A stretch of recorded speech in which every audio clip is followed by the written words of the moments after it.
quero cumprimentar a todos com a graça e a paz de nosso Senhor. Quem recebe, diga amém. Irmãos, nós estamos ministrando já há algum tempo sobre alguns estudos bíblicos que se referem à segunda vinda de Cristo. Quando Jesus voltar em poder e grande glória, e todo olho verá, a Bíblia diz isso, Apocalipse capítulo 1, verso 7, diz que todo olho verá em poder e grande glória, quando Jesus voltar, com a igreja, com os anjos. Você pode imaginar milhões de anjos, bilhões de anjos, eu não sei quantos, que o Senhor vai trazer aqui para a terra, né? Anjos resplandecentes, aqueles anjos enormes, né, que vão nos ajudar aqui a implantar o reino de Deus aqui na terra. E aí Deus vai restaurar essa terra completamente, como ela era no início. Tudo perfeito, tudo perfeito. Esse é o milênio. Mas hoje nós queremos prosseguir, ver se terminamos de falar sobre as duas testemunhas. Abra a sua Bíblia então, lá no final, livro do Apocalipse, capítulo 11. Vamos ler esses versículos de 1 a 14. Aqui nós temos as duas testemunhas. Nós estamos falando desde a última quinta-feira e com a graça de Deus queremos terminar hoje. Foi-me dada uma cana semelhante a uma vara, e foi-me dito assim: levanta-te, mede o santuário de Deus e o altar e os que nele adoram. Mas deixa o átrio que está fora do santuário e não o meças, porque foi dado aos gentios, isto é, aos estrangeiros, aos que não são judeus. E eles pisarão a cidade santa, que é Jerusalém, por 42 meses. E concederei às minhas duas testemunhas que, vestidas de saco, isto é, vestidas de pano de saco, profetizem por 1260 dias. Estas são as duas oliveiras e os dois candeeiros que estão diante do Senhor da terra. E se alguém lhes quiser fazer mal, das suas bocas sairá fogo e devorará os seus inimigos, pois se alguém lhes quiser fazer mal, importa que assim seja morto.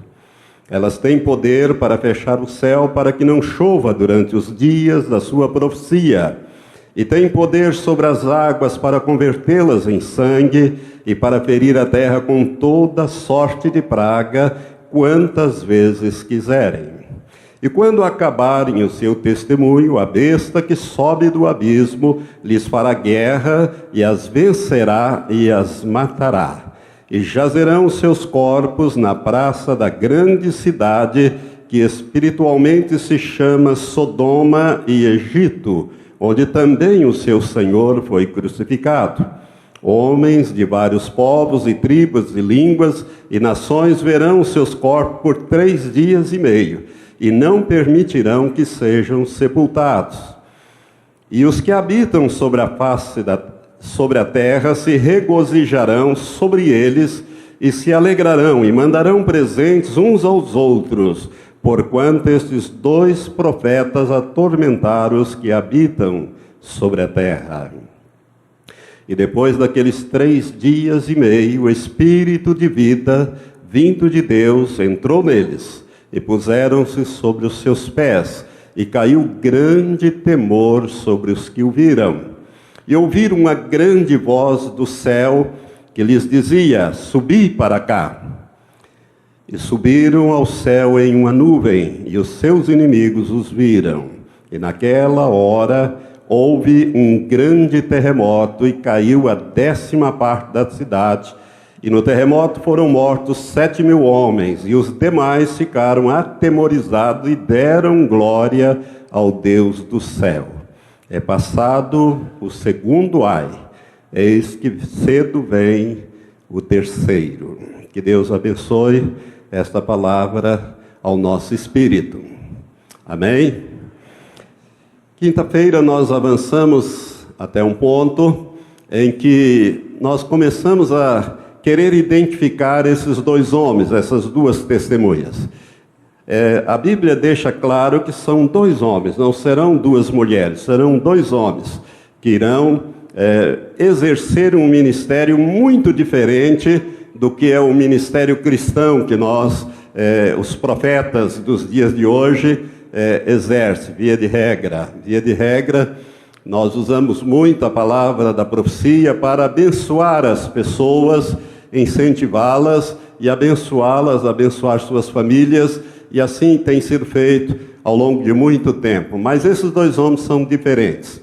E nós, quando falamos sobre isso, na última quinta-feira, nós situamos o tempo que esses dois homens vão agir. E mostrei para os irmãos que dentro daquela profecia das 70 semanas, uma semana de anos ficou para trás, né? Deus abriu um grande parênteses, revelou um mistério que é a igreja, no qual Cristo é a cabeça e nós somos o corpo. No Antigo Testamento você não acha nada sobre a igreja, é um mistério que o apóstolo Paulo recebeu do Senhor, e ele escreve em algumas das suas cartas, pelo menos 3 cartas, ele menciona esse mistério. Mas ficou uma semana de anos para trás, e o anjo Gabriel, quando dá essa visão a Daniel, lá séculos e séculos atrás, ele divide essa semana em 2 partes. E nós situamos o início do ministério desses dois homens na primeira parte desses 7 anos. Né? Para você ter uma ideia, imagine 7 anos finais, quando o anticristo fizer um tratado de paz, proteção e ajuda a Israel, e inclusive autorizar a reconstrução do 3º templo, e tudo está pronto em Jerusalém hoje para se reconstruir esse templo, até o candelabro de ouro, que custou mais de 3 milhões de dólares, ouro maciço, está pronto, vestes talares, tudo. Só tem um problema, ele tem que ser construído aonde estão aquelas mesquitas, no Monte Moriá, a mesquita de Al-Aqsa, que em árabe significa o lugar mais distante, e a mesquita de Omar, ou o Domo da Rocha, ou a mesquita da cúpula dourada, que aparece muito nos filmes e nas fotografias. É ali que estava o templo de Salomão, o primeiro, e ali foi reconstruído o segundo, e será reconstruído o terceiro. O terceiro. Tudo está pronto para isso, não falta nada. As pedras foram trazidas, lavradas, encaixes, tudo está pronto, como foi feito o primeiro templo, nas medidas e tudo mais. Apenas tem que acontecer alguma coisa com aquelas mesquitas para que possa ser construído o terceiro templo. E o anticristo vai autorizar, porque ele vai resolver esse problema da paz entre judeus e árabes. É ele quem vai resolver esta situação. Por isso é que ele vem num cavalo branco e ele então engana.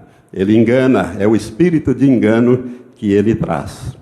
Então esses dois homens vão começar a agir exatamente quando houver esse tratado de paz, que o anjo Gabriel diz que é para durar uma semana de anos, ou seja, 7 anos. Mas que na metade desse período, desses 7 anos, o próprio anticristo vai quebrar esse tratado. Então, nesses primeiros 3 anos e meio, é que essas 2 testemunhas vão agir. Eu creio que isso ficou bem claro na última ministração para os irmãos. Amém? Vocês se lembram bem? Amém. Então vamos prosseguir.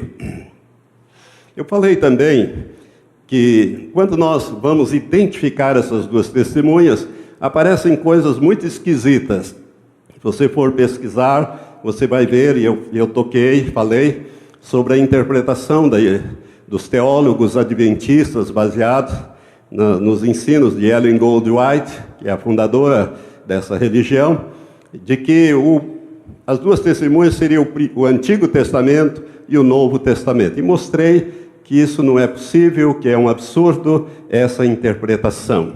E eu parto agora daqui para algumas outras colocações para os irmãos. Outros entendem, irmãos, que as 2 testemunhas seriam Enoque e Elias. Por quê? Porque nem Enoque e nem Elias provaram a morte física. A Bíblia é muito clara acerca de Enoque, que Enoque andou com Deus 300 anos, e desses 300 anos, no final, Enoque tinha 65 anos, quando ele gerou o primeiro filho, foi gerando a família dele, e nesses 300 anos que se seguiram, está lá em Gênesis capítulo 5, ele andou com Deus. Ele viveu só 365 anos, naquela época em que as pessoas viviam 800, 900, 950 anos. Adão, por exemplo, viveu 930 anos e morreu. Mas Enoque não morreu. A Bíblia diz que ele foi arrebatado. Deus o tomou para si. A tradução mais literal ali é arrebatado. O Senhor o levou, sem passar pela morte física. A mesma coisa aconteceu com o profeta Elias, o grande e poderoso profeta Elias, que subiu, né, num redemoinho e deixou cair a sua capa. Eliseu, seu sucessor, apanha aquela capa e a partir dali ele se torna o sucessor de Elias, e Deus vai operar através da vida de Eliseu. E Elias subiu ao céu num redemoinho, uma carruagem de fogo com cavalos de fogo. Não tinha outra linguagem para descrever esse acontecimento.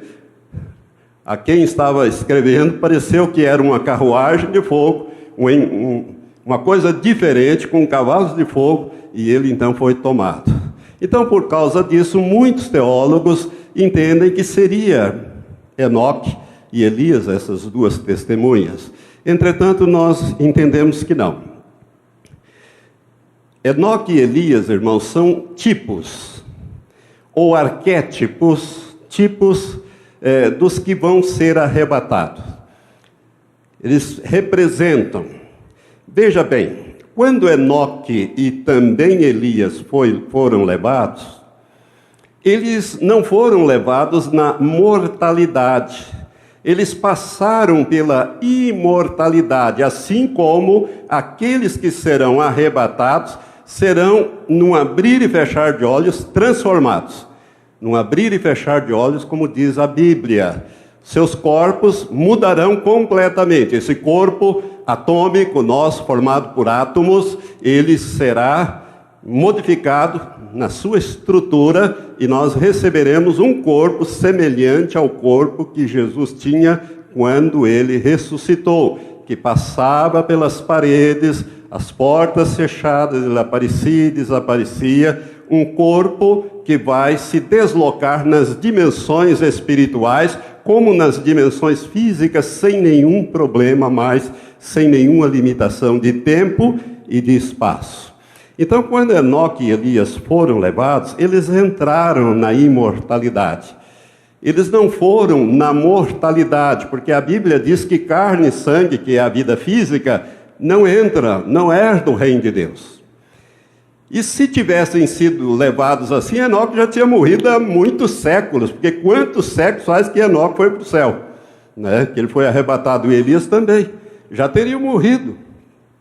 Porque se estivesse no corpo físico, o corpo físico tem limitação de tempo, né? Tem uma sentença de morte. Então Deus o transformou. Agora Deus não vai mortalizá-los, vamos dizer assim, para mandar eles de volta para cá, né? E eles não vão reencarnar, como querem os espíritas. Isso não tem base bíblica nenhuma. Portanto, não são nem Enoque e nem Elias. Outros dizem e afirmam que essas duas testemunhas seriam Moisés e Arão, que foram os dois homens que Deus usou para tirar o povo de Israel do Egito, conduzi-los até a terra prometida. Mas nós sabemos que também não pode ser, porque tanto Enoque como Arão provaram a morte física, morreram. E a Bíblia diz que ao homem está ordenado morrer quantas vezes? Uma só vez. Vindo depois o juízo. Não vem reencarnação, não vem retorno. Então não pode ser nem Moisés e nem Arão. Irmãos, na verdade, e aqui eu quero entrar num ensino mais sério com os irmãos, na verdade, são dois homens que nasceram nos tempos atuais. Porque se eu creio, pelo menos, não sei se você também crê, e percebe isso, que nós somos a última geração.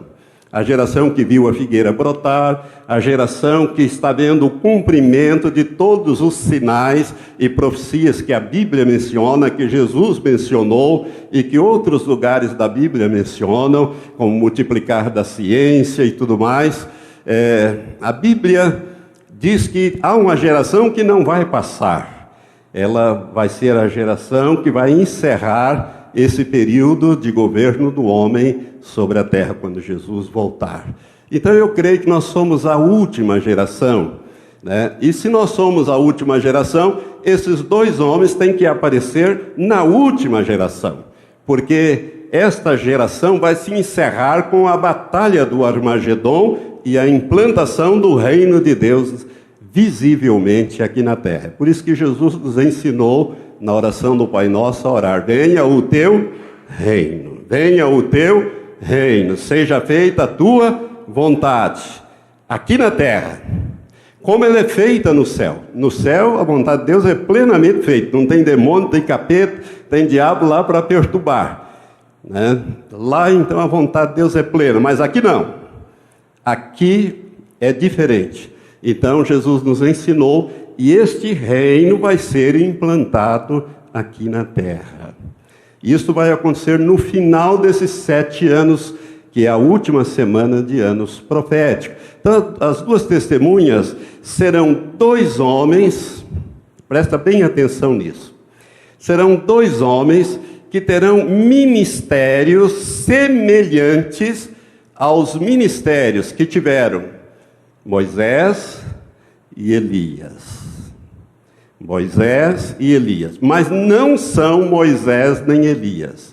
Nem Moisés vai ressuscitar, nem Moisés vai reencarnar, e menos ainda o Elias para virem aqui ser as duas testemunhas. A indicação da Bíblia deixa isto muito claro. Quer ver? Vamos aos versos 5 e 6 desse texto. E diz assim, falando dessas duas testemunhas, do ministério que elas vão exercer: e se alguém lhes quiser fazer mal, das suas bocas sairá fogo e devorará os seus inimigos. Pois se alguém lhes quiser fazer mal, importa que assim seja morto. Quem foi o homem na Bíblia que fazia descer fogo do céu em cima dos seus inimigos? A Bíblia é muito clara que foi o profeta Elias. Se você olhar no 2º livro dos Reis, no capítulo 1, a partir do verso 9, você vai ver um episódio em que Elias faz exatamente isso.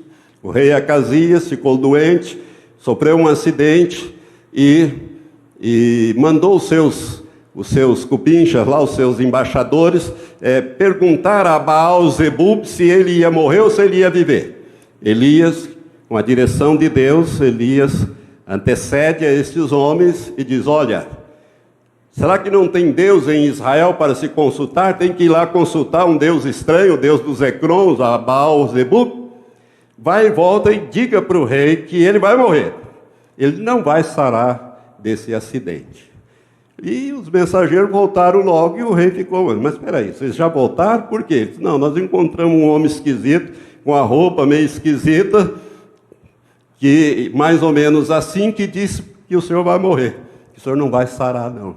Ele disse: é Elias, o profeta. Chamou um capitão de 50 com seus 50 soldados e disse: vai lá, aonde o Elias está, ele fica lá no Monte Carmelo, vai lá e traz ele aqui, que eu quero conversar com ele acerca desse assunto. E o capitão veio com seus 50, o relato está ali nesse texto que eu citei, né? E esse capitão chega diante do profeta Elias. Elias estava no cume do Monte Carmelo, ele mais embaixo, e ele diz: homem de Deus, o rei diz, desce depressa. A resposta de Elias foi essa: se eu sou homem de Deus, desça fogo do céu e consuma a ti e os teus 50. Imediatamente desceu fogo e fulminou aqueles 51 homens. Não veio a resposta, demorou, o rei mandou outro capitão com seus 50. E aconteceu a mesma coisa. Não vi também a resposta, o Elias não apareceu, os soldados também não. Ele mandou um terceiro pelotão, com os seus 50 e o seu capitão. E esse último teve muito bom senso, olhando para aqueles cadáveres tudo fulminados, de 102 homens, ele se ajoelhou diante de Elias e disse: homem de Deus, seja preciosa a minha vida aos teus olhos, como a vida desses 50 homens que comigo estão. Mas o rei diz: é para o senhor vir. Aí o anjo diz: pode ir com eles, não tenha medo. E ele foi. Mas foi quando então Elias desceu fogo, fez descer. E é interessante a linguagem dele. Ele disse: se eu sou homem de Deus, desça fogo do céu e consuma a ti e os teus 50. Mas Elias não foi só nesse episódio. Naquele outro episódio, está lá no capítulo 18, se não me engano, de 1 Reis, você vai ver que são reunidos ali os profetas de Baal e o profeta Elias. E ali 2 holocaustos são preparados, sobre eles jogado bastante água, e os profetas de Baal ficam lá se retalhando e invocando Baal para responder com fogo em cima daqueles holocaustos, e nada acontece. Mas quando Elias, às 3 horas da tarde, né, e não chovia em Israel nessa época, então ele disse: Senhor, manda fogo sobre esses holocaustos para que esse povo saiba que só o Senhor é Deus, e que eu fiz isso a mando do Senhor. Imediatamente o fogo desceu, consumiu o holocausto, queimou, destruiu as pedras aonde estava, lambeu a água que estava nos regos, e o povo então disse: só o Senhor é Deus. Caiu de joelho e só o Senhor é Deus. Então Elias era o homem que fazia descer fogo. Esses 2 profetas, pelo menos um deles, vai ter um ministério semelhante ao de Elias. Veja bem, aqui diz que se os inimigos quiserem atentar contra ele, vão morrer fulminados.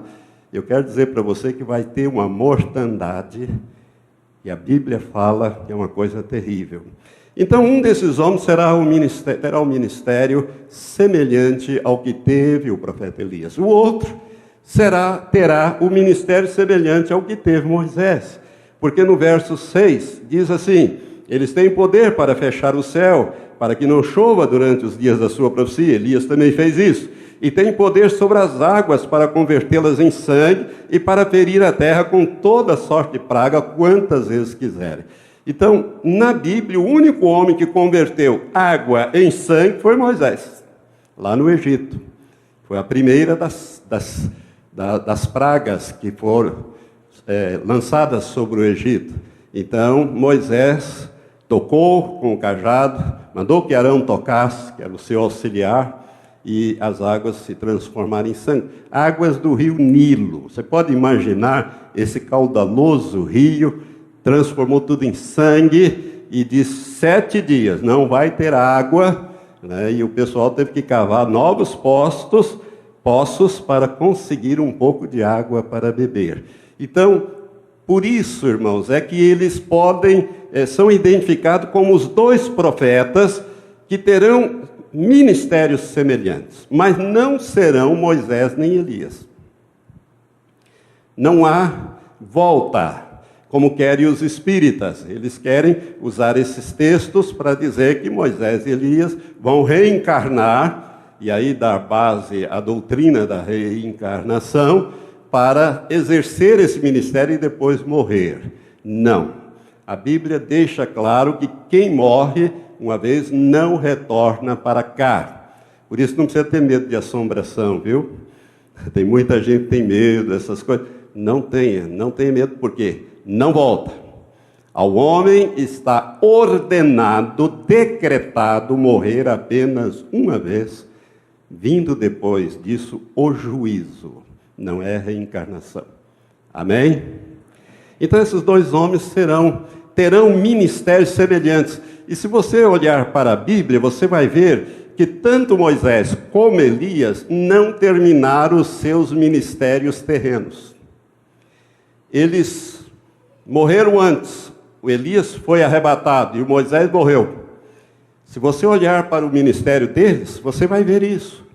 No certo dia, o povo está lá naquele deserto, você pode imaginar, naquele calor, né, com falta de água, cerca de 3 bilhões de pessoas, e Deus disse para Moisés e para Arão: fala a rocha, e ela vai dar água. Moisés estava tão irado, tão nervoso com aquela situação, aquela opressão, aquela coisa em cima dele, que ao invés de falar com a rocha, como ele tinha, ele na primeira vez Deus disse, fere a rocha e ela vai dar água. Mas na segunda vez Deus diz, fala com a rocha e ela dará água. Ao invés dele fazer como Deus mandou, ele pegou o cajado dele e feriu, né, a rocha. E a Bíblia diz que a rocha era Cristo, que não pode ser ferido duas vezes.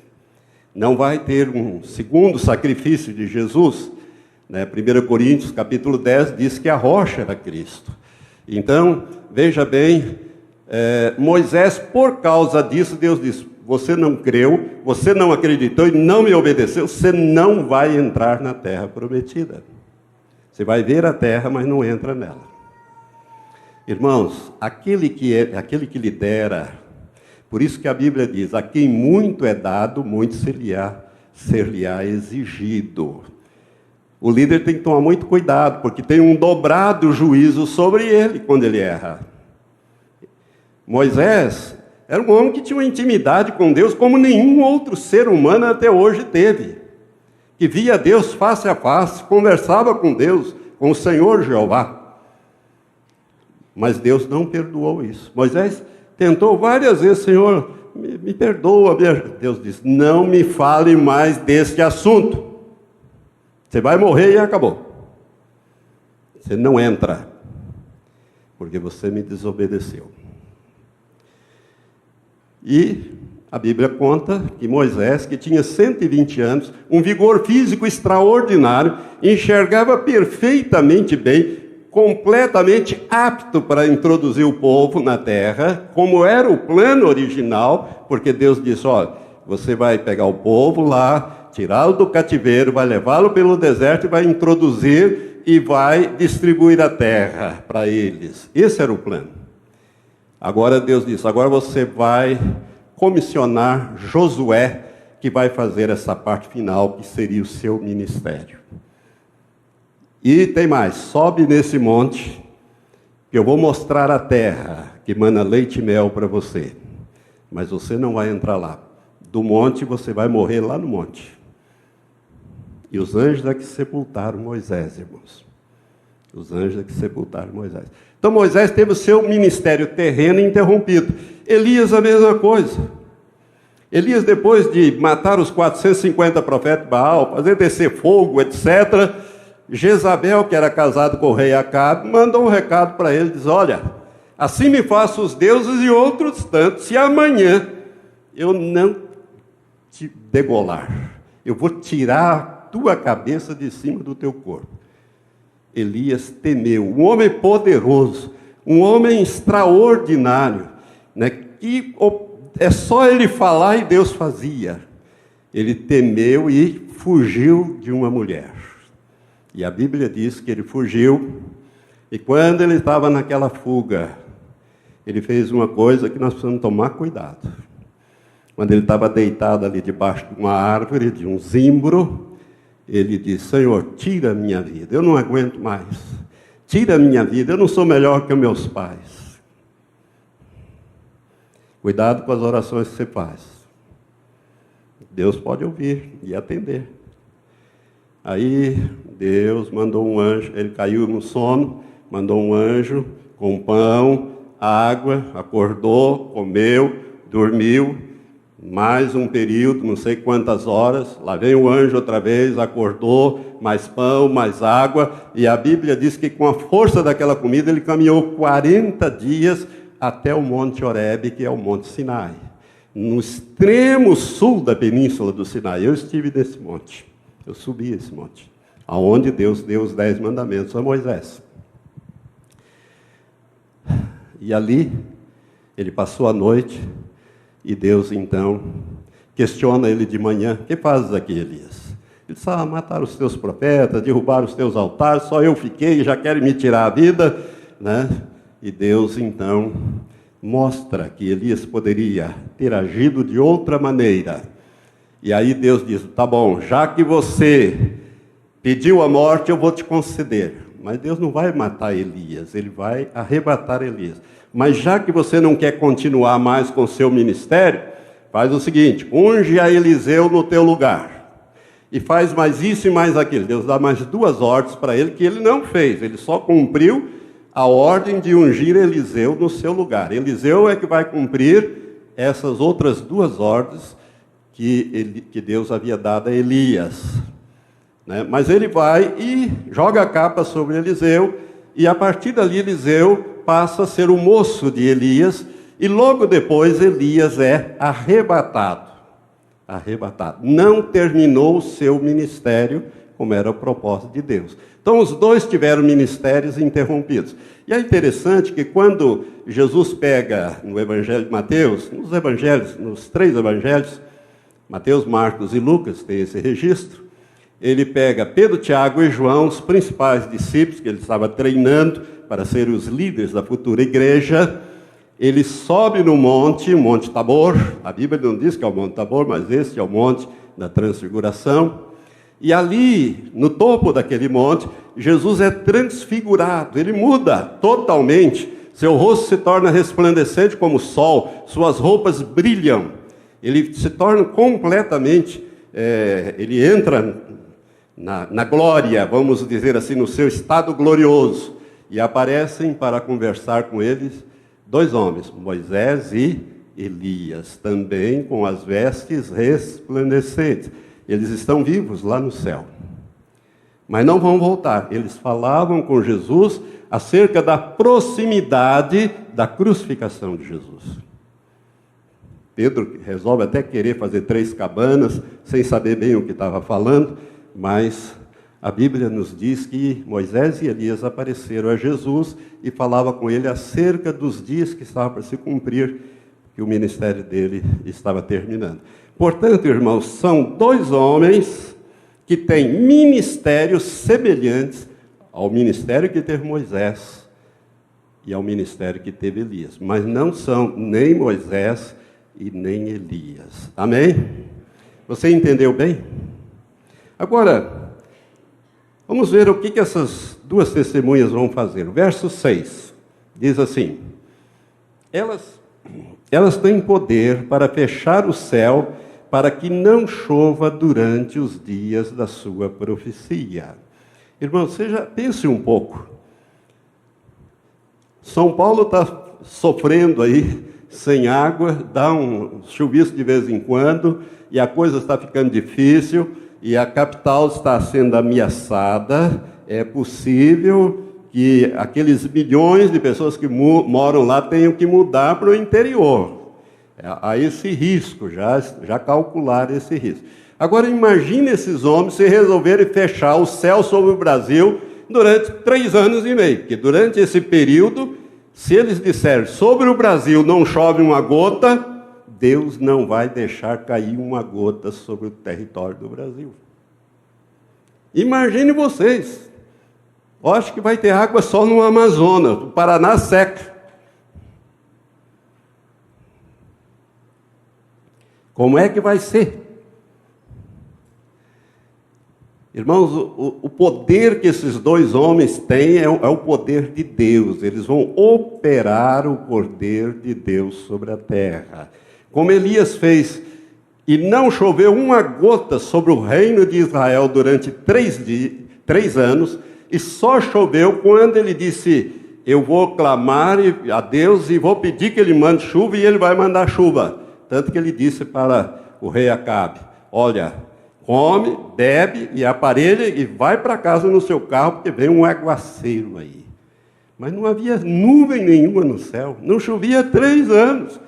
Os animais tinham morrido, né? A agricultura estava uma desgraça, as pessoas estavam passando fome por causa da palavra de Elias. E ele era tido como o perturbador de Israel. É mais ou menos isso que as 2 testemunhas vão fazer. Então, irmãos, veja bem o poder que esses homens vão ter. Eles podem fechar o céu sobre qualquer ponto do globo.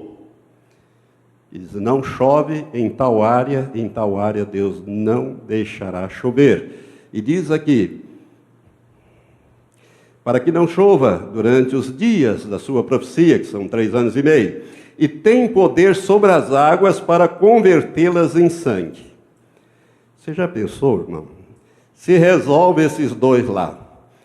Não chover sobre o Brasil e converter as águas do Brasil em sangue. Como é que fica? Morremos todo mundo. Quem é que vive sem água? Ninguém. Eles podem fazer isso se quiserem fazer. E vão fazer.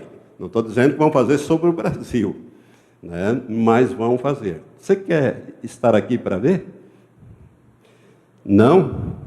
Eu vou dizer uma coisa para você. Deus vai tirar muito crente que já está preparado, Ele vai levar. Antes dessas coisas começarem a se pipocar na face da terra. Mas tem gente que é muito agarrada à vida física, né? Se você perguntasse assim, fulano, você quer ir para o céu? Quero. Você quer então morrer? Eu vou orar para você morrer. Não quero morrer, não. Eu quero ir para o céu, mas não quero morrer. É mais ou menos, eu quero ir como Enoque foi, como Elias foi, ou seja, no arrebatamento, assim, instantaneamente, né, transformado, sem passar pela morte física. É assim que nós queremos.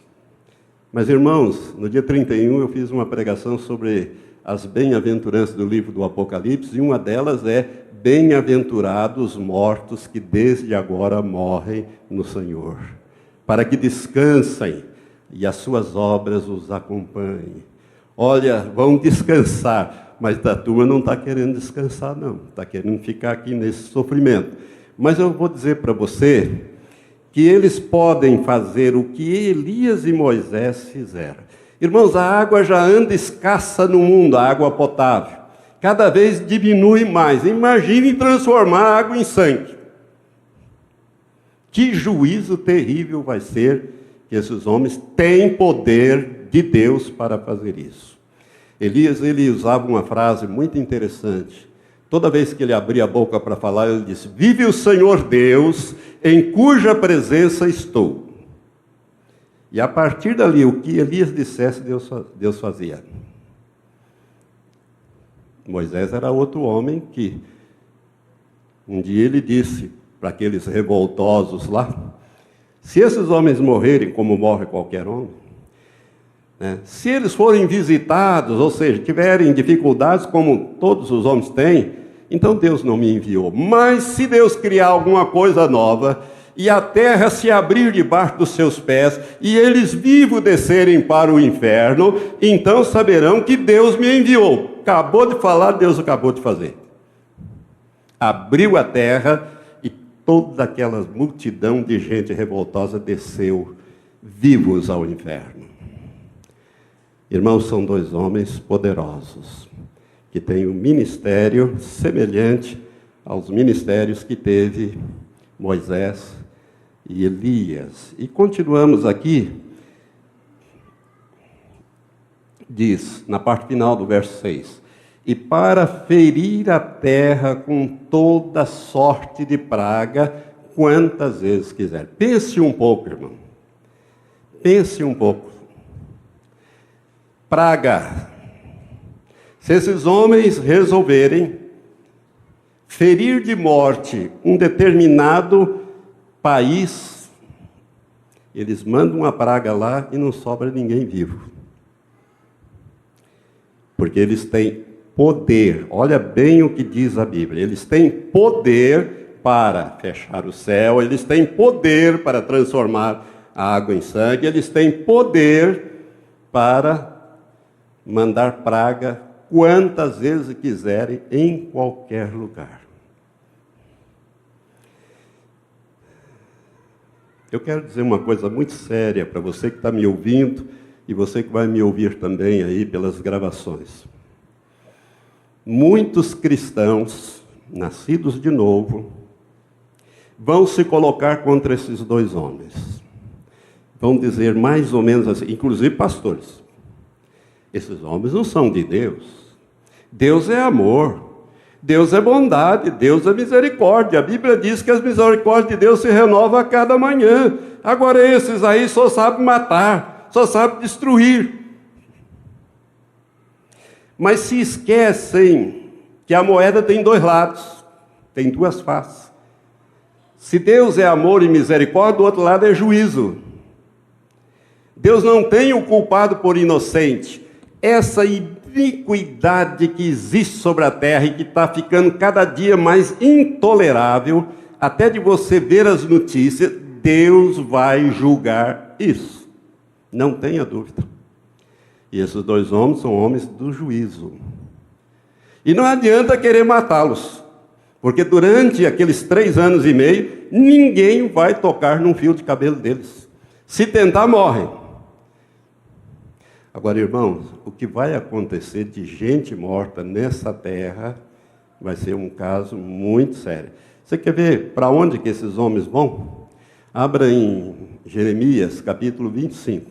Ali nós temos o ministério, o alcance do ministério desses homens. Deus me deu essa palavra em 89, o Senhor me fez entender esse texto. A partir do verso 15, você vai ver então o que esses dois, isso aqui se aplica às duas testemunhas, esse texto aqui, a partir do verso 15 até o final. Mas nós vamos ler aqui, Jeremias 25, verso 15 em diante, diz assim: pois assim me disse o Senhor, o Deus de Israel, toma da minha mão este cálice do vinho do furor. Olha bem, é Deus que vai entregar a essas duas testemunhas o cálice do furor, da ira de Deus, para eles executarem sobre a terra. É isso que esse texto está dizendo. Toma da minha mão este cálice do vinho do furor e faze que dele bebam todas as nações às quais eu te enviar. Irmãos, eles não vão ser enviados a pessoas, eles vão ser enviados a países, a nações, a povos. Beberão e cambalearão e enlouquecerão por causa da espada, isto é, da guerra, da morte violenta, que eu enviarei entre eles. Então tomei o cálice da mão do Senhor e fiz que bebessem todas as nações às quais o Senhor me enviou. E aí começa a relação, 2 pontos. A Jerusalém e a cidade de Judá, e aos seus reis e aos seus príncipes, para fazer deles uma desolação, um espanto, um assobio e uma maldição, como nesse dia se vê. Ou seja, começa em Jerusalém. Esses 2 homens vão começar os seus juízos em Jerusalém. Quando o anticristo fizer aquele tratado de paz e assinar e começar a agir, na última semana, eles também começam a agir a partir de Jerusalém. No começo não vai ter muita repercussão, mas a coisa vai aumentando, como você vai ver por aqui. E aí, em seguida, ao invés de ir para o norte, como sempre os juízos vêm do norte para o sul na Bíblia, aqui ele vai para o sul, ele vai para Faraó, ele vai para o Egito.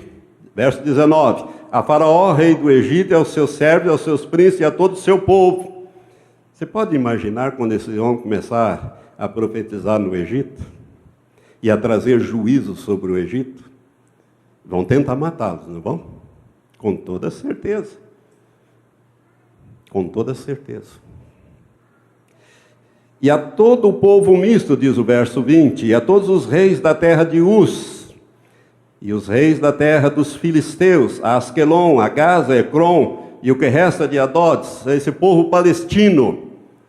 Mas vão tentar matá-los, mas vão morrer muita gente. Porque enquanto eles estiverem nos dias das profecias, não adianta. E a Edom, e a Moabe, e aos filhos de Amon. Esse povo aqui, irmãos, é a Jordânia atual. É a Jordânia. Eles que são os descendentes. E a todos os reis de Tiro, e os reis de Sidom, e os reis das terras da além do mar, a Dedã, a Temaz, a Bus, e a todos os que cortam os cantos da cabeleira, e a todos os reis da Arábia, ou seja, todos os árabes. O que esses homens vão profetizar, irmãos? Qual é a mensagem deles? A mesma que Jesus pregava: arrependei-vos, porque o fim chegou. E vão pregar que Jesus de Nazaré é o Messias de Israel. Os judeus não vão gostar dessa mensagem de jeito nenhum, e os árabes também não. E que ele é o Filho de Deus.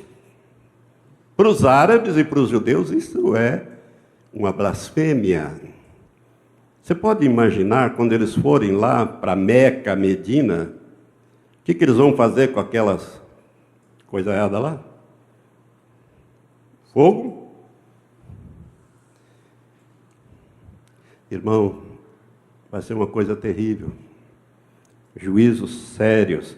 E, verso 24, e a todos os reis da Arábia, e a todos os reis do povo misto que habita no deserto, os beduínos, e a todos os reis de Zinri, e os reis de Elon, e da Média, ou seja, vem lá daquela parte onde havia a Média e a Pérsia, e a todos os reis do norte, aos de perto e aos de longe, tanto uns como outros. E para não deixar dúvida, Deus diz, e a todos os reinos da terra que estão sobre a face da terra, e o rei de Cesaque beberá depois dele. Cesaque é Babilônia.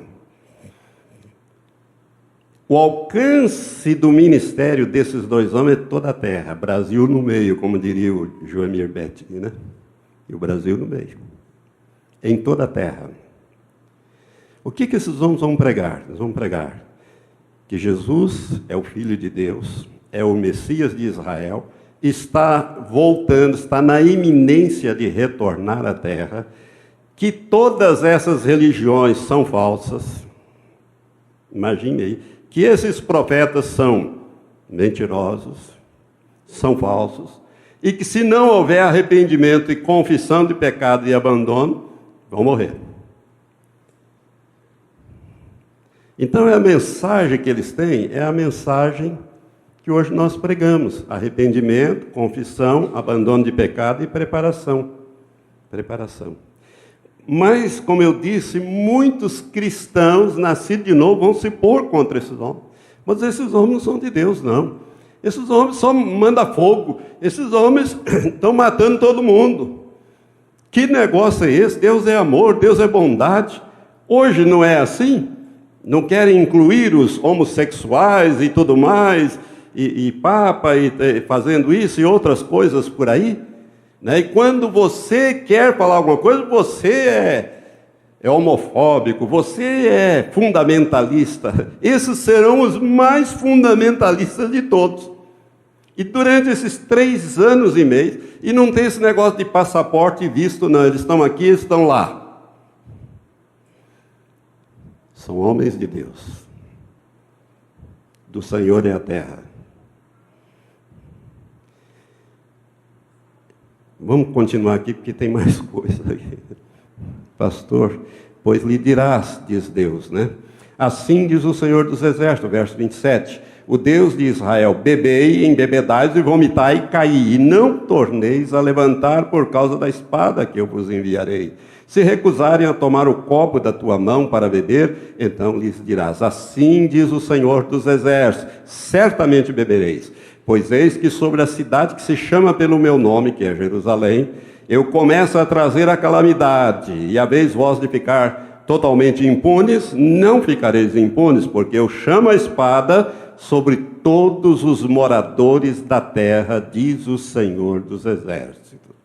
Tu, pois, lhes profetizará todas essas palavras, e lhes dirá, o Senhor desde o alto bramará, e para ouvir a sua voz desde a sua santa morada, bramirá fortemente contra a sua habitação, dará brados ou gritos, como os que pisam as uvas, como os que contra todos os moradores da terra. Chegará o estrondo até a extremidade da terra, porque o Senhor tem contenda com as nações, entrará em juízo com toda a carne.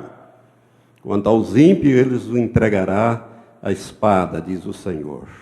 Assim diz o Senhor dos Exércitos, eis que o mal passa de nação para nação, eu creio que são as pragas, e grande tempestade se levantará dos confins da terra. Agora olha para esse versículo 33. E os mortos do Senhor naquele dia, ou naquele período, se encontrarão desde uma extremidade da terra até outra. Não serão planteados, nem recolhidos, nem sepultados, mas serão como esterco sobre a superfície da terra. Irmãos, vão morrer pelos juízos desses dois homens milhões, quiçá bilhões de pessoas na face da terra. e vão ficar insepultos. E, pastor, mas a igreja já foi levada no arrebatamento? Não. A igreja só sai no final da ação desses dois. Eu tenho que andar porque o nosso tempo está escoando. Vamos voltar lá em Apocalipse 11? Apocalipse 11 diz assim, verso 7, e quando acabarem o seu testemunho, a besta que sobe do abismo lhes fará guerras, vencerá e as matará. Ou seja, o anticristo vai, depois dos 3 anos e meio, vai fazer guerra a esses dois homens, vai vencê-los e vai matá-los, diz o texto aqui. E jazerão os seus corpos na praça da grande cidade, que espiritualmente se chama Sodoma e Egito, onde também o seu Senhor foi crucificado. Irmãos, o anticristo vai fazer guerra às duas testemunhas e vai vencê-los. É nesse momento que vai se cumprir essa profecia que eu vou te dar agora, capítulo 13, adianta aí 1 ou 2 páginas, quando o anticristo, que é a besta que sobe do mar, diz o verso 3, a parte final, diz assim, toda a terra se maravilhou seguindo a besta, e adoraram o dragão, porque deu à besta a sua autoridade, e adoraram a besta, dizendo, quem é semelhante à besta? Quem poderá batalhar contra ela? Aqui é que você entende, então, que é depois que eles matam as duas testemunhas, é que toda a terra vai aceitar incondicionalmente o anticristo. Claro que não vão chamar ele de besta, vão chamar ele de Cristo, o nosso verdadeiro Messias. Ele acabou com esses dois homens que só mataram e destruíram e trouxeram juízo em nome de Jeová. O nosso anticristo, o nosso Cristo aqui é mais poderoso do que ele. Matou, acabou com eles. Aqueles dois operavam o poder do Deus Todo-Poderoso, o Deus dos hebreus, o Deus dos cristãos. Mas o nosso Cristo venceu eles. Portanto, o nosso Cristo é que é Deus. Ele é que deve ser adorado. E toda a terra se maravilhou seguindo a besta. E adoraram o dragão, que é Satanás, porque deu sua autoridade à besta. E adoraram a besta, dizendo, quem é que pode com ela? Quem é semelhante a ela? Quem pode batalhar contra ela? Esses dois aí não puderam. Quando confrontaram o nosso verdadeiro Deus, o nosso Cristo, perderam, foram mortos. É nessa ocasião que o anticristo vai entrar no templo e vai quebrar aquele pacto que ele fez com os judeus e exigir ser adorado. Vamos lá em 2 Tessalonicenses, capítulo 2. Volte aí algumas páginas e você vai encontrar a segunda epístola do apóstolo Paulo, que nos revela esse detalhe ali. 2 Tessalonicenses, capítulo 2, ele traz essa revelação que complementa esse entendimento. Ora, quanto à vinda de nosso Senhor Jesus Cristo e a nossa reunião com Ele, ou seja, o arrebatamento, rogamos, irmãos, que não vos movais facilmente do vosso modo de pensar, nem vos perturbeis, quer por epístola, quer por palavra, ou quer por epístola como enviada de nós, como se o dia do Senhor já estivesse perto. Ninguém de modo algum vos engane, porque isto, ou seja, a vinda de nosso Senhor Jesus Cristo e a nossa reunião com Ele, isto não sucederá sem que venha primeiro a apostasia e seja revelado o homem do pecado, o filho da perdição, aquele que se opõe e se levanta contra tudo que se chama Deus ou é objeto de adoração, de sorte que se assenta no santuário de Deus, apresentando-se como Deus. Terceiro templo reconstruído, ele vai entrar e vai exigir ser adorado.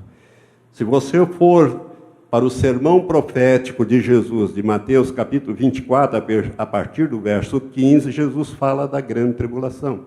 E ele diz, olha, quando vocês virem estar no lugar santo, a abominação da desolação, predita pelo profeta Daniel, que é o anticristo, querendo ser adorado como Deus, então fuja para os montes.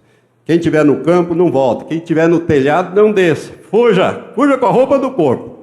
Porque vai haver uma grande tribulação como nunca houve desde que há homens sobre a terra. Porque ela começa lá em Jerusalém. Até chegar no Brasil, dá um tempo de você comprar, você que vai ficar para trás, comprar umas caixas, uns pacotes de fósforo, uma boa espingarda, munição, sal, açúcar, e cair nesse mato, porque você vai ser caçado. Não tenha dúvida disso. E se for pego, será sacrificado, será degolado. Se não aceitar a marca da besta na mão ou na testa. Porque a partir dali vai ocorrer o arrebatamento e ele vai implantar o seu governo à força. Ele vai entrar no santuário e vai exigir adoração. É ali que começa, então, o segundo período, que é chamada Grande Tribulação. Quando ele destruir as duas testemunhas, quando ele matar as duas testemunhas. E é interessante, irmãos, que o texto da Bíblia, vamos voltar lá em capítulo 11 de Apocalipse, o texto diz assim, acerca das duas testemunhas: e jazerão os seus corpos, diz o verso 8, na praça da grande cidade que espiritualmente se chama Sodoma e Egito, então é Jerusalém, onde também o seu Senhor foi crucificado. Esse também aqui, essa palavrinha também, dá a impressão de que as duas testemunhas serão crucificadas. Porque Jesus também foi crucificado, e eles também seriam crucificados. E tem mais uma coisa, no final do ministério de Jesus, Jesus começou a dizer, olha, eu vou morrer, eu vou ser crucificado, mas no terceiro dia eu vou ressuscitar, e depois eu vou subir para o céu, etc. Ele começou a falar isso. E as duas testemunhas vão falar a mesma coisa. Porque as duas testemunhas, irmão, têm um ministério semelhante ao de Jesus também. Jesus pregou 3 anos e meio, eles vão profetizar 3 anos e meio. Durante o período que Jesus pregou, ninguém podia tocar a mão nele. Ele dizia, não é chegada a minha hora. Tentaram matá-lo várias vezes, mas ele disse, não é chegada a minha hora. Com esses dois, a mesma coisa. Jesus morreu crucificado, mas ele ressuscitou o terceiro dia. Esses vão morrer e vão ressuscitar. E a Bíblia diz aqui que Pilatos, ou seja, as pessoas não vão, o anticristo não vai cometer o mesmo erro de Pilatos, e mesmo a população não vai deixar. Ou seja, eles disseram que vão ressuscitar, vão subir ao céu, não deixe enterrar, deixa apodrecer aí da praça. Irmãos, aqui nós temos uma tecnologia e todos os povos vão ver. Até a invenção dos satélites era impossível. Ver instantaneamente, olha aqui, e jazerão seus corpos, né? Na praça da grande cidade, que espiritualmente é onde foi seu Senhor crucificado, e homens de vários povos e tribos, línguas, nações, verão os seus corpos por 3 dias e meio, e não permitirão que eles sejam sepultados. Com os satélites hoje, a CNN, a Rede Globo, essa turma toda aí vai estar lá. E todo mundo vai ver. E vai ser uma festa, vai ser um Natal, vão trocar presentes, vai ser uma alegria em toda a terra, porque a besta acabou com esse daqui que estava acabando com todo mundo. Você está vendo como o mundo vai ficar totalmente contra ele? Agora preste atenção, irmão. Não se coloque contra um homem de Deus, porque você vai colocar-se contra Deus que o comissionou. Cuidado, cuidado, senão você vai de embrulho nisso. Por isso eu estou dando essa palavra. É só por esse motivo. Porque eu creio que nós vamos ver esse homem. Para mim, eles já estão sobre a terra. E muito brevemente nós vamos ver essas coisas. Cuidado. Não se coloque contra esses 2 homens. De jeito nenhum. Faça o que fizer, aconteça o que quiser. E aqui, irmãos, vai se aplicar também o Salmo 91. 1000 cairão ao teu lado, 10.000 à tua direita, mas tu não serás atingido. Nenhuma praga chegará à tua tenda. Eles mandam uma praga sobre o Brasil e você invoca o nome do Senhor e o Senhor diz, aqui não, esse é meu escolhido, esse aqui não pega nele. Vai matar o ímpio. 1000 cairão ao teu lado, 10.000 à tua direita, você não vai ser atingido. Somente com os teus olhos olharás e verás a recompensa dos ímpios. Porquanto fizeste do Senhor o teu refúgio, do Altíssimo a tua habitação, nenhum mal te sucederá, nenhuma praga chegará à tua tenda. Então, se você ficar, como tudo indica que nesse período nós não precisamos temer as duas testemunhas, nem os juízes de Deus. Por quê? Porque Deus faz diferença entre aquele que o serve e aquele que não o serve. Se você for em Malaquias, capítulo 3 e 4, final ali, Deus disse, olha, eu vou trazer juízo sobre a terra e vocês vão ver a diferença que eu faço entre aquele que me serve e aquele que não me serve, entre aquele que me teme e aquele que não me teme. Vou fazer outra vez. Por quê? Porque Deus já fez uma vez lá no Egito. Ele separou a terra de Gósen, aonde estavam os filhos de Israel, e lá não praga nenhuma chegava lá. Animal nenhum morria lá. Mas no Egito era aquela devastação. O Egito é um símbolo do mundo. Deus separou aquela terra. Aqui não. Deus põe os seus anjos para fazer a diferença. Mas esses dois homens vão estar executando os juízos de Deus sobre a terra, com a mão muito forte, porque eles têm poder para isso. Vocês estão me entendendo? Aí vai haver então um Natal aqui. Porquanto esses dois profetas atormentaram os que habitam sobre a terra. Mas olha para o verso 11. O que o verso 11 diz? E depois daqueles 3 dias e meio, o Espírito de vida, vindo de Deus, entrou neles. E se puseram sobre os seus pés. E caiu grande temor sobre os que o viram. Porque é tudo na televisão ao vivo e a cores. Então, de repente, os dois lá espicham, sentam e se colocam em pé. O que vai acontecer? O mundo vai tremer, porque, vamos dizer, vai começar tudo de novo. E esses dois agora, eles vão vir com muita fúria. Se antes, eles já fizeram agora, depois de tudo que a gente fez com ele, que o nosso Cristo, agora a coisa vai ferver. Por isso, diz aqui, e caiu grande temor sobre os que o viram. Mas o verso 12 diz, e ouviram uma voz do céu que lhes dizia, subi para cá. E subiram aos céus em uma nuvem, e os seus inimigos o viram. Irmãos, nunca mais as pessoas, e principalmente os judeus, vão poder dizer que não há ressurreição e que não há assunção, e que Cristo não ressuscitou e não subiu. Por isso que o ministério dele é bem semelhante ao de Jesus. Eles vão ressuscitar à vista de todos. Jesus não. Jesus não ressuscitou à vista dos seus discípulos, de ninguém. Mas esses vão ressuscitar, e vão ouvir a voz, e vão subir à vista de todos, para o céu. É aí que começa a conversão dos judeus. Porque eles vão dizer, puxa vida, esses homens falaram que Jesus de Nazaré, que nós recusamos e crucificamos, é que o Messias de Israel. Agora, quem é que pode ressuscitar umas pessoas toda estourada como esta? Recompô-los, saudáveis, perfeitos, e subir lentamente aos nossos olhos. Só o Senhor Jeová. Então esses homens são de Deus.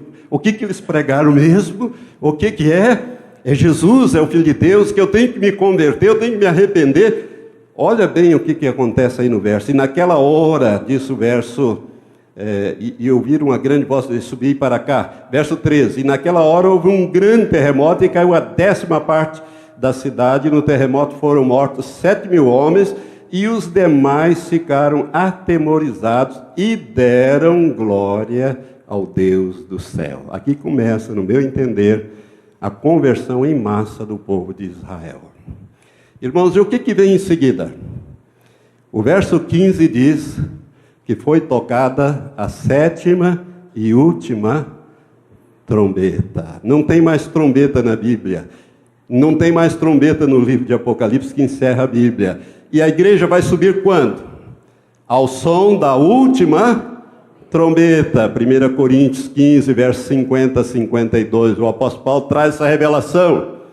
né? Ao som da última trombeta, os que morreram em Cristo ressuscitarão primeiro, e nós, os que estivermos vivos, seremos transformados num momento, num átomo de tempo, num abrir e fechar de olhos, num piscar de olhos, ao som da última trombeta. As duas testemunhas são um tipo, um protótipo, um arquétipo do arrebatamento da igreja. Ela sobe, as trombetas soam e a igreja também é levada. E é o que eu vou falar na próxima ministração, porque eu consegui terminar. Eu vou falar sobre o arrebatamento da igreja. Oh, meu irmão. Então, essas duas testemunhas encerram. Por isso que eu digo que a igreja vai ser arrebatada no meio. Ela não entra na grande tribulação. Porque vai começar aí a grande tribulação. Jesus disse que começa aí. Os que estiverem no campo não voltem. Quem estiver no telhado não desça. Quando você vir estar no lugar santo, a abominação da desolação, ou seja, o anticristo no templo, querendo ser adorado como Deus. As duas testemunhas ressuscitam, sobem, soa a sétima e última trombeta, convocando a igreja. A sétima trombeta é uma trombeta que convoca a igreja para o arrebatamento. Não é trombeta de juízo, ela é de convocação dos santos. Agora, ai de quem ficar para trás. Ai de quem ficar para trás. Esse sim, vai passar pela moenda do anticristo. Por isso, as duas testemunhas é muito importante que você entenda. Irmãos, nós estamos vivendo os dias finais. Se você nasceu de novo, meu irmão, põe em ordem a tua vida. Por misericórdia. Ponha em ordem a tua vida, abandone o pecado. Jesus está voltando. Esses homens já estão na terra. Eu até disse que talvez falasse alguma coisa, não vou falar não. Mais para frente, em algumas situações, eu posso até, quem sabe, dar um toque sobre isso. Mas esses homens estão sobre a terra. E se eles estão aí, o anticristo está aí. Deus mostrou o anticristo para o profeta David O'Ur, e mostra ele de vez em quando. Eu também já vi esse homem, mas vi num sonho. Ele viu em visão, em sonho e visões. Eu quero dizer para você que é tempo de santificar-se, é tempo de preparar, é tempo de abandonar o pecado. É tempo de você priorizar o reino. Se você não é nascido de novo, você precisa entregar a sua vida a Jesus, fazer uma aliança com Ele. Só assim você vai escapar dessa situação de dificuldades. Agora, preste atenção, não vai ser fácil esses 3 anos e meio sobre a terra. Não vai ser fácil. Eu devo pregar, não domingo, talvez no outro domingo. Eu estou orando a Deus para ver se eu posso falar uma palavra que Deus já me deu, sobre essa situação que eu acabei de mencionar agora. Não sei, se Ele me autorizar, eu vou falar. E será uma palavra muito importante. Mas eu quero falar com você sobre o arrebatamento. Irmãos, se o arrebatamento fosse hoje, você ficaria ou você iria? Faça essa pergunta para você mesmo. Põe em ordem a sua vida. Sabe por quê? Que nós pensamos muito no arrebatamento coletivo, mas o arrebatamento pode ser individual. Você pode partir essa noite. E se você não estiver preparado, você não vai participar do coletivo quando Jesus voltar, para receber o seu corpo glorificado. Você só vai receber isso depois do milênio. Mas você pode participar. Eu quero dizer para você que muito em breve nós vamos conhecer os grandes homens da Bíblia, Pedro, Paulo, João, porque eles estão para voltar para receber os seus corpos glorificados. Vamos ficar em pé. Mas Maranata, porque Jesus está voltando. Levante as suas mãos para o céu. Senhor, graças te damos por esta palavra, Senhor, porque a tua palavra, sagradas escrituras, ó Deus, nas profecias bíblicas, elas são muito claras para nós. porque realmente nós estamos vivendo o tempo final. Jesus querido, muito em breve o Senhor vai convocar a igreja. Ó Deus, e nós queremos te pedir, Pai, se nós tivermos que passar por esse período do ministério das duas testemunhas, que o Senhor dê ordem aos teus anjos acerca da nossa vida. Ó Deus, para que nós sejamos poupados, guardados, protegidos e ajudados nesse período de juízo que virá sobre a terra, porque esses homens vão executar os juízos do Senhor sobre a terra. Por isso, meu Pai, nós queremos estar logo com o Senhor. Maranata é a nossa oração, bem logo, Senhor Jesus. Nós abençoamos os que nos ouviram nesta noite com a revelação da Tua Palavra e a preparação para a volta de Jesus. Em nome de Jesus oramos. Amém, Senhor. Amém.